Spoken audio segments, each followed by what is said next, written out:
2003 সালের নভেম্বর, শীতের শুরু।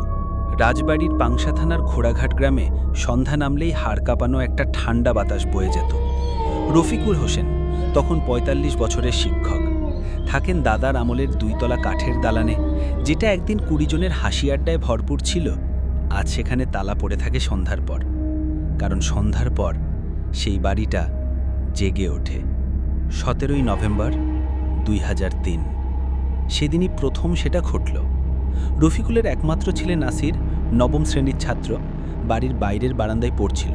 হঠাৎ জানালা শিউলি গাছটার পাশে সে দেখতে পেল একটা মেয়ে, চুলে মুখ ঢাকা, হাত নড়ছে না, কেবল চোখে এক অদ্ভুত ক্ষুধার্ত চাহনি। নাসির প্রথমে ভেবেছিল পাগলি হবে, তারপরই সে দেখল মেয়েটির পা নেই। বাকিটা তার মনে নেই।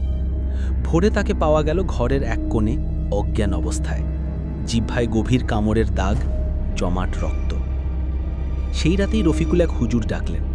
হুজুর কোরআন তিলাওয়াত শুরু করার ২ মিনিটের মাথায় সব বাতি নিভে গেল, পর্দা উড়ে উঠল, আর একটা নারী কণ্ঠ ভেসে এলো, এ বাড়ি আমার, আমাকে জাগাতে গেছো কেন? হুজুরের ঠোঁট শুকিয়ে গেল, তিনি পড়া থামিয়ে বেরিয়ে গেলেন। পরিবারটা একদমই নিঃশব্দ হয়ে গেল। পরের রাত বড় মেয়ে সাবিহা ঘুমোচ্ছিল। হঠাৎ অনুভব করল তার বুকের ওপরে কেউ বসে আছে। চোখ খুলে দেখল সাদা কাপড় পরে এক নারী মূর্তি, মুখের সামনে ঝাঁকড়া চুল, আর ঠোঁট বেয়ে গড়িয়ে পড়ছে কালো আঠালো তরল। সাবিহা চিৎকার করতে পারল না, গলা আটকে গেছে। ভোরে তার মুখ নীলচে, ঠোঁটে শুকনো দাগ। তৃতীয় রাত, নাসির, সাবিহা, এমনকি সবচেয়ে ছোট মুন্নির ঘরেও কেউ এসে বসে, দাঁড়িয়ে থেকে ঘন্টার পর ঘন্টা তাকিয়ে থাকে। কেউ নড়তে পারে না, চিৎকার বেরোয় না। ২১শে নভেম্বর, রাত ৩টে, ছাদ থেকে কান্নার শব্দ। সবাই দৌড়ে গেল, কাউকে পাওয়া গেল না। কিন্তু ছাদে পড়ে আছে এক অচেনা মেয়ের ওড়না। মনোয়ারা ফিসফিসিয়ে বললেন, শুনেছিলাম এই বাড়িতে আগে এক মেয়ে নাকি আত্মহত্যা করেছিল। রফিকুল এসব বিশ্বাস করতেন না, কিন্তু তখনও তিনি জানতেন না এটা শুধু আত্মহত্যার গল্প নয়, এটা দাফন না হওয়া সত্যির গল্প। সেই রাতেই ঘটে সবচেয়ে ভয়ঙ্কর ঘটনা, মুন্নি নিখোঁজ। ভোরে তাকে পাওয়া গেল বাড়ির পিছনের পুকুরে। মুখে কোনো ক্ষত নেই, কিন্তু পিঠ জুড়ে তাজা আঁচড়ের দাগ, যেন কারো নখ। তখনই পরিবার বুঝল এটা কেবল ভয় দেখানো নয়, কে যেন ওদের একে একে নিয়ে যাচ্ছে। শেষ ভরসা একজন কবিরাজ। সিদ্ধেশ্বরীপুর গ্রামের কবিরাজ শ্রী কালীপদ চক্রবর্তী এলেন, হাতে ঝাড়ফুঁক, তামার কৌটা আর এক তীরে যাওয়া ঘড়ি। তিনি বাড়ির মাঝখানে পুরনো মাদুর পেতে বসে ধূপধুনো জ্বালালেন। মাঠের চারদিকে তিনি ছড়ালেন এক মুঠো ধুলোর মতো কিছু, শ্মশানের মাটি। তিনি শান্ত, কিন্তু চোখের ভেতরে অদ্ভুত তেজ। বললেন, যে আসবে সে মানুষ নয়, তাকে ডেকে তোলা যাবে না, সে নিজেই জেগে উঠবে যখন সময় হবে। ২৫শে নভেম্বর ২০০৩, অমাবস্যার আগের রাত। রাত ২টা ৪৫-এ জানালার কাঁচ নিজেরাই ফেটে গেল। বাতিগুলো দপদপ করে উঠছে। মনোয়ারার সাবিহা দরজার আড়ালে কাঁপছেন। কালীপদ হঠাৎ চিৎকার করলেন, ওই এলি তুই? আয় আয়, তোর ঠিকানা আমি জানি।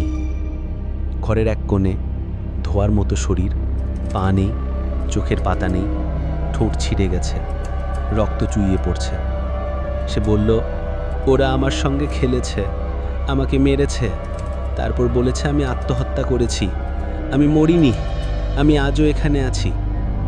কালীপদ শান্ত গলায় জিজ্ঞেস করলেন, তোর নাম কি? কি চাস তুই? সে বলল, আমার নাম রুবিনা, আমি ছিলাম এই বাড়ির কাজের মেয়ে।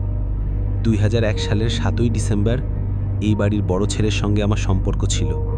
সে বিয়ের কথা বলেছিল, কিন্তু বউ আনার পর আমাকে কুয়ায় ফেলে দিল, বলল আমি আত্মহত্যা করেছি। এই কথা বলার সাথে সাথে সাবিহার চোখ দিয়ে রক্ত পড়তে লাগলো। মনোয়ারা মাটিতে পড়ে কাঁপছেন। কালীপদ গম্ভীর স্বরে বললেন, তুই শান্তি চাইলে প্রমাণ দিতে হবে। তোর হাড় আমি তুলে আনব, তোর কবর আমি বানাবো, তারপর তুই মুক্তি পাবি। রাত ৩টা ৩৩, রুবিনা বলল, পেছনের পুকুরের বাঁ দিকের গাছটার নিচে খোঁড়ো, ওখানেই আমার কঙ্কাল আছে। পরদিন সকাল, খুঁড়তেই ১ ফুটের মাথায় বেরিয়ে এলো এক নারীর খুলি, ২টো হাড় আর পাশে একটা সোনালি চুড়ি, খোদাই করা আর এবার কালীপদ শুরু করলেন শেষ তন্ত্র। শ্মশানের মাটি, রক্ত, সিঁদুর আর চণ্ডীপাঠ মিলিয়ে তিনি তামার কৌটায় মন্ত্র পড়লেন। আজ থেকে তোর ঘর তুই পেয়ে গেলি, এবারই মুক্ত, তুই যাত্রা কর মা, শান্তি পাস। এক ঝড় উঠল, গাছ হেলে পড়ল, সব দরজা ধপাধপ করে বন্ধ হয়ে গেল। 1 মিনিট পর নিস্তব্ধতা, যেন কিছুই ছিল না, একটা পাখিও ডাকল না। এরপর নাসির ধীরে ধীরে স্বাভাবিক হয়ে গেল। সাবিহা বিয়ে করে ঢাকায় চলে গেল। মনোয়ারা 2011 সালে স্বাভাবিক মৃত্যুবরণ করেন। রফিকুল হোসেন, যিনি আজ 62 বছরের, বাড়িটা এখনও বিক্রি করেননি, কিন্তু কখনো রাত কাটান না সেখানে। আর গ্রামের লোকেরা বলে, পেছনের গাছটার যে জায়গায় খোঁড়া হয়েছিল সেখানে আজও ঘাস জন্মায় না, কারণ ওটি রুবিনার কবর। আর প্রতি বছর 7ই নভেম্বর রাতে কেউ না কেউ কান পেতে শোনে, আমি মরিনি, আমি আজও আছি।